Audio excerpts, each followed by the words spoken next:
Job lynching कैसे होती है? जब बेरोजगार लोग होते हैं, बेरोजगार को इससे मतलब नहीं है, उसे तो पैसा चाहिए। घर में भूखा मर रहा तो उसे मतलब नहीं किसकी पक्ष में खड़ा हूँ, उसे ये नहीं पता कि मैं किस कौम का हूँ किसका नहीं। वो चाहे अपनी कौम के खिलाफ खड़ा हो जाएगा, उसको पैसा मिलेगा। तो ये गृह युद्ध जैसी स्थितियाँ, तो वो आपस में कहीं पर भी लड़ेंगे। और जब गृह युद्ध जैसी स्थिति होगी, जब आपस में लड़ रहे होंगे, तो कहीं ना कहीं ये आग है संसद तक पहुँचेगी। संसद तक पहुँचेगी तो यहाँ के देश के जो आला नेता हैं, बड़े बड़े नेता हैं, वो भी हिंदुओं की नहीं चिंता, पाकिस्तान के हिंदुओं की चिंता है। भारत में जो हिंदू हैं उनकी चिंता ही नहीं, वो भुखमरी कंगाल पे हमारी 85 करोड़, 4 किलो चावल 4 किलो गेहूँ पर पल रहे। तो वो आज जब आंदोलन करेगा 90 करोड़ आदमी, तो फिर स्थितियाँ खराब होंगी। मोदी जी को तो भागना ही पड़ेगा। और मैं सोच रहा हूँ कि जो बाकी मंत्री हैं गटर में छुपेंगे, तो गटर में छुपने के बाद नाली वाली गैस अगर बन गई, वो बाहर फेंक देगी। फिर कहाँ जाकर आएगा? अब लोग इकट्ठे होते जा रहे हैं, धीरे धीरे उग्र हैं। और उग्रता तुम कह रहे हो कि भाई देश में हिंसा चढ़ सकती, गृह युद्ध जैसी स्थिति बनने के बाद हम नहीं कह रहे, ट्रेंड चल रहा है ये तो, मतलब लोग कह रहे हैं, लोगों की बात है ये तो। उसमें कौन टारगेट होते हैं? वो लीडर टारगेट होते हैं जो बने हों या नए हों या विपक्ष में बैठे हों, वो लीडर टारगेट होते हैं। और क्रांतिकारी उसमें हम जैसे क्रांतिकारी एक अहम भूमिका निभा सकते हैं। कहीं ना कहीं हम एक मैसेज देना चाहते हैं कि आप शांति बनाए रखें, अपना आंदोलन करें, क्योंकि लोकतंत्र हमें आज़ादी देता, संविधान हमें आज़ादी देता अपने अधिकारों की। शांति से अपनी रखें, किसी भी प्रकार के अपनी तरफ से ऐसी हरकतें ना करें जिससे देश का जो शांति का माहौल बिगड़े। क्योंकि देश के जो नेता शांति फैलाने हैं, तो कहीं ना कहीं आपका देश है, आप सभी का देश है, आपको शांति का माहौल पैदा करना है। कहीं ना कहीं नेताओं को फाड़ फेंकना है, ये सोचना है, आपस में ना लड़ें। ट्विटर पर ट्रेंड कर रहा है कि गृह युद्ध नंबर 1 पे ट्रेंड करता रहा। क्या कहना चाहेंगे, क्या है गृह युद्ध और भारत में क्या चांस हैं गृह युद्ध के?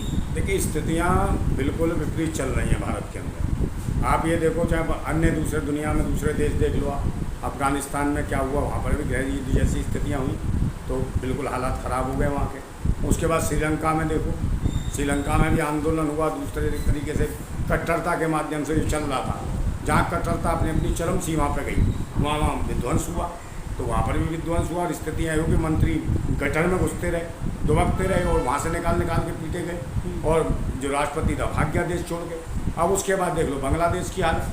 बांग्लादेश में जब युवाओं का रोजगार पर स्थिति आ गई, जब वहाँ आरक्षण नीति अलग प्रकार की आ गई कि कुछ चंद लोगों के हाथ में आरक्षण नीति दे देते, वो सेना की जवानों की, कि भाई जवानों के बच्चे ही जब सेना में भर्ती होंगे। तो इस पर मुद्दा था जिस पर सुप्रीम कोर्ट ने बांग्लादेश के ने रोक लगाई थी, और उसके बावजूद भी शेख हसीना ने उसको क्या पास कर दिया कि भाई सेना के बच्चे ही भर्ती होंगे। जबकि सुप्रीम कोर्ट ने कहा था वहाँ के बांग्लादेश के ने कि भाई ये सेना में भर्ती जो पूरे बांग्लादेश के युवा होंगे, जो भी होना चाहता है। तो उसमें कहीं ना कहीं जब शेख हसीना ने अपना पारित कर दिया कि भाई सेना के बच्चे भर्ती होंगे, तो आक्रोश हो गया। वो आक्रोश हो गया, स्टूडेंट सब बिगड़ गए, और बिगड़ गए तो स्थिति हो गई 5-7 लाख लोग इकट्ठे हुए और ढाका राजधानी में घुसाए। अब वो राजधानी में घुसाए तो जगह नहीं थी, फिर तो वहाँ तोड़ फोड़ ही होनी थी। तो स्थितियाँ ये होगी, सेना ने ये कह दिया कि भाई 15 मिनट का समय है शेख हसीना जी, आप हम भी नहीं बचा पाएंगे। स्थितियाँ ये हुई कि वहाँ से भागना पड़ा शेख हसीना को। गृह युद्ध जैसी स्थिति आती कैसे है, क्या कारण है ऐसे? सबसे बड़ी बात समस्या है बेरोजगारी। जहाँ बेरोजगारी चरम सीमा पर होगी और नेता ज़्यादा से ज़्यादा झूठ बोलेंगे, उसके बाद भी कोई काम नहीं करेंगे, और उसके बाद ये लोग जाति को मजहब से, मजहब जाति और धर्म, इसके नाम पर जब लाया जाएगा, वो कट्टरता ज़्यादा प्रस्तुत की जाएगी, धार्मिक कट्टरता। हाँ, इसको और जातीयता को ज़्यादा घेरा किया जाएगा, तो कहीं ना कहीं कट्टरता के माध्यम से वो आपस में गृह युद्ध जैसी स्थितियाँ बनेंगी। और जब बेरोजगारी होगी तो भुखमरी होगी, तो कहीं ना कहीं वो ज़्यादा लोग उससे बौखलाए होंगे। और जब स्थितियाँ ऐसी हो जाएंगी, जब जो पढ़े लिखे बच्चों के लिए जब देश के प्रधानमंत्री ये कहते हैं कि समोसा बेचो, पकौड़ा बेचो, और उस स्थितियाँ और भी अपडेट खराब हो जाए, तो यही हालत होती है कि आज देखो भारत में भी गृह युद्ध जैसी स्थिति है।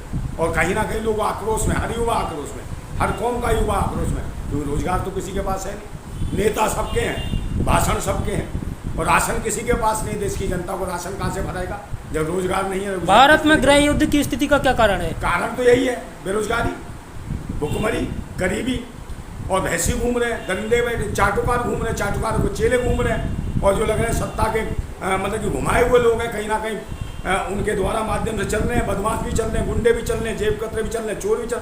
यही वजह है कि निरंतर आपने देखा होगा पिछले कुछ सालों में बलात्कार अपनी चरम सीमा पे, छोटी छोटी बच्चियाँ नहीं छोड़ी जा रही, 4 साल की बच्चियाँ नहीं छोड़ी जा रही। अभी देखा महाराष्ट्र में जो हुआ, 4 साल की बच्ची के साथ रेप करा, स्कूल में जाती थी उसको नर्सरी में, उसके ऐसी की तैसी कर दी। अब ये देखा डॉक्टर लड़की के साथ किया गया, उसके बाद उससे पहले देखो बनारस हिंदू यूनिवर्सिटी में हुआ। तो बलात्कार भी चरम सीमा, न्याय नहीं मिल रहा हूँ, चाहे उन्नाव का मैटर हो, चाहे तुम्हारा हाथरस का, मनीष का, वाल्मीकि का हो, चाहे किसी का भी हो, चाहे यहाँ का बुलंदशहर का पिंकी लोधी का मामला, जब न्याय नहीं मिलता कत्ल कर दिए जाते हैं उनके साथ, तो क्या होगा। और फिर उसका देख लो कानपुर वाला मामला, कानपुर में जो बच्चियाँ थी वो तो भट्टे पे काम कर रही। तो जब इनको न्याय नहीं मिल रहा और कहीं भी वो गुहार लगाती है वकील करें, वकील मार दिए जाए और उनके परिवार मार दिए जाए, तो कहीं ना कहीं उसमें असंतोष फैल जाता है उन कौमों में, समाज में, और समाज और कौमों में फैल ही रहा है। आप देख रही हो शिक्षा का बजट बार बार घटाने का मतलब क्या है कि ताकि ये भैंसी बन जाए, जानवर बन जाए, लोग अनपढ़ हो जाए, शिक्षित हो जाए, फिर ये आसानी से किसी को भी लड़ा दिया जाए, मल्लई कराएंगे ज़बरदस्ती।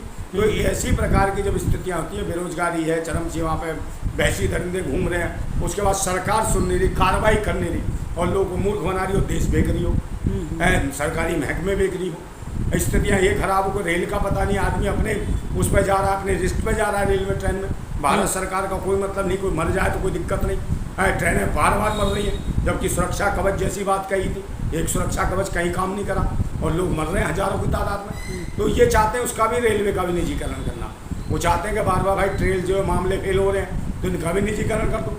ये जानबूझ के टक्करें करवाई जा रही है, मेरा मानना ये है। क्या लगता है कि शिक्षा को बढ़ावा ना दे के धर्म की राजनीति या नफरत की राजनीति को बढ़ावा देने के बाद गृह युद्ध जैसी स्थिति भारत में आ सकती है? मॉब लिंचिंग कैसे होती है?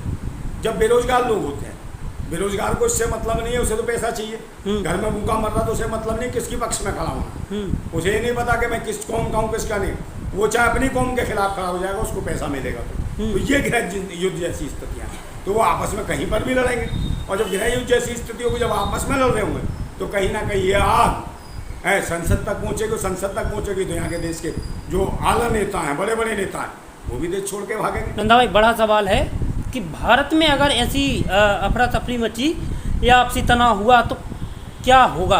करोड़ों लोग मारे जाएंगे, बेगुनाह करोड़ों लोग मारे जाएंगे। उसका नतीजा ये होगा कि ये जो धर्म की राजनीति और जातीयता की राजनीति है, जिस तरीके से खैर आ रही है धर्म मजहब के नाम पे, ये कहीं ना कहीं एक ऐसा आतंकवाद ले लेगी, ऐसी अग्नि ले लेगी, जिसमें पता नहीं कितने परिवार, कितने घर उलझेंगे, सुलझेंगे, और जिसे समझे नहीं।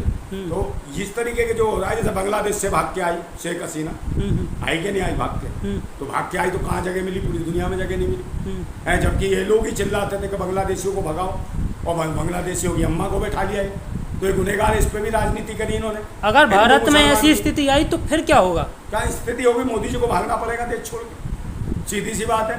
और कहीं ना भागना पड़ेगा। हाँ, विपक्ष के नेता भी टारगेट हो सकते हैं। ये सोचो कि विपक्ष बच जाएगा, वो भी नहीं बचेगा।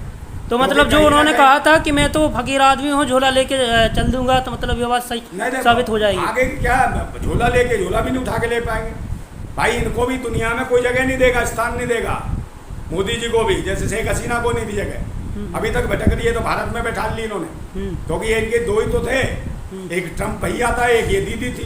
तो दीदी भी भगोड़ी हो गई, ट्रम्प की भी मिट्टी खराब करा दी मोदी जी ने, समझे नहीं? तो स्थितियाँ ये हैं। और बांग्लादेश के हिंदुओं की नहीं चिंता है, पाकिस्तान के हिंदुओं की चिंता है। मैं भारत में जो हिंदू हैं उनकी चिंता ही नहीं हो। भुखमरी कंगाल पे भाई 85 करोड़, 4 किलो चावल, 4 किलो गेहूँ पे पल रहे। तो गोवा जब आंदोलन करेगा 90 करोड़ आदमी, तो फिर स्थितियाँ खराब होंगी, और मोदी जी को तो भागना ही पड़ेगा। और मैं सोच रहा हूँ कि जो बाकी मंत्री हैं गटर में छुपेंगे, तो गटर में छुपने के बाद नाली वाली गैस अगर बन गई तो वो बाहर फेंक देगी, फिर कहाँ जाएंगे? आखिरी सवाल है कि जैसे 400 पार जो गारंटी दे रहे थे, उस तरीके से विपक्ष ने एकजुटता दिखाई, रोक लिया। अगर ऐसी स्थिति आई तनाव की, क्या लगता है कि बचाव कर पाएंगे? कौन? विपक्ष भी भागेगा यहाँ से, मैं कह रहा हूँ विपक्ष के नेता ही भागेंगे, क्योंकि जनता में आक्रोश है। जब विपक्ष मजबूत होने के बावजूद भी अपनी तरीके से, सही तरीके से काम नहीं कर पा रहा, और उसके बाद भी ये मॉब लिंचिंग जैसे मामले हो रहे हैं, धर्म मजहब को लेकर आतंक हो रहा है, रोजगार नहीं है, इसके लिए आवाज़ें नहीं उठ रही हैं, दूसरे मुद्दे उठ रहे हैं, जाति पूछ ली जाती है किसी की उसमें संसद में, तो इस प्रकार की चीज़ें देखी जाती है। किसी के चेहरे को मतलब मॉब लिंचिंग की जाती है, फोटो बना के उसकी, किसी को टोपी पहना दी जाती है, फिर टीका लगा दिया जाता है, फिर गले में वो ईसाइयों को डाल दिया जाता है। तो ये मजाक नहीं है क्या देश के साथ? लोकतंत्र के साथ घिनौना मजाक नहीं है, ये घिनौना मजाक करने वाले, और वही आ रही है महिलाएं भी। जैसे स्मृति ईरानी करती थी, उसकी दूसरी कॉपी आ गई है, टंगना उठावा, ये भी काम कर रही है वही उल्टे सीधे काम।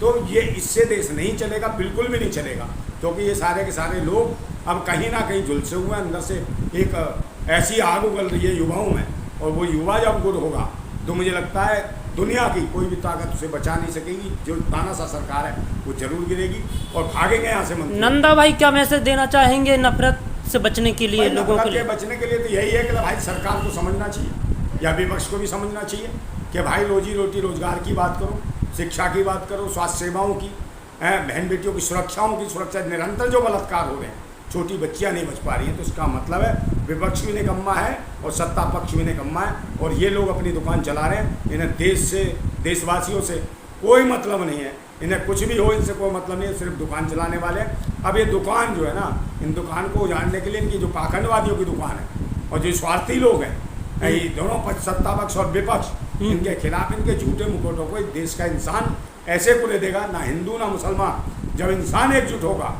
तब देख लेना इनकी स्थितियाँ कमजोर। और ये भारत में लग रहा है कि अब लोग इकट्ठे होते जा रहे हैं, धीरे धीरे उग्र हैं। और उग्रता तुम कह रहे हो कि भाई देश में हिंसा छिड़ सकती, गृह युद्ध जैसी स्थिति बनने के बाद हम नहीं कह रहे, ट्रेंड चल रहा है ये तो, मतलब लाखों लोग कर रहे हैं, लोगों की बात है ये तो। उसमें कौन टारगेट होते हैं? वो लीडर टारगेट होते हैं जो बने हों या नए हों या विपक्ष में बैठे हों, वो लीडर टारगेट होते हैं। और क्रांतिकारी, उसमें हम जैसे क्रांतिकारी एक अहम भूमिका निभा सकते हैं। कहीं ना कहीं हम एक मैसेज देना चाहते हैं कि आप शांति बनाए रखें, अपना आंदोलन करें, क्योंकि लोकतंत्र हमें आज़ादी देता, संविधान हमें आज़ादी देता अपने अधिकारों की। शांति से अपनी रखें, किसी भी प्रकार के अपनी तरफ से ऐसी हरकतें ना करें जिससे देश का जो शांति का माहौल बिगड़े। क्योंकि देश के जब नेता शांति फैलाने हैं तो कहीं ना कहीं आपका देश है, आप सभी का देश है, आपको शांति का माहौल पैदा करना है। कहीं ना कहीं नेताओं को फाड़ फेंकना है, ये सोचना है, आपस में ना लड़े। और जो निकम्मे नेता हैं, नकार नेता हैं, सत्ता के पक्ष के, इनको फाड़ फेंको और एक नए परिवर्तन की ओर देखो, जिसमें से जनता के लोकप्रिय लोग, जनता के अच्छे लोग, जो जमीन से जुड़े हुए लोग वो आएँ और देश का नेतृत्व करें। जिंदाबाद भारत।